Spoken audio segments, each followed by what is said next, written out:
আগস্টের বিদ্রোহের পর ৭৮ জন জঙ্গি আসামি এখনও অধরা রয়েছেন, যা নিরাপত্তা ব্যবস্থা এবং আইন শৃঙ্খলার জন্য একটি বড় চ্যালেঞ্জ। প্রতিবেদন অনুসারে কাশিমপুর সহ ৮টি কারাগার থেকে মোট ১৯৯ জন পালিয়ে যায়, যার মধ্যে ৮৮ জন মৃত্যুদণ্ডপ্রাপ্ত আসামি ছিল।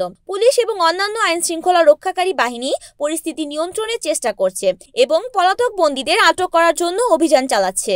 সরকারের তরফ থেকে পলাতক বন্দীদের নাম ও তালিকা আইনি ও আন্তর্জাতিক স্কুলে পৌঁছানো হয়েছে। এটি বোঝায় যে প্রশাসন সুষ্ঠু ব্যবস্থা গ্রহণ করতে সচেষ্ট।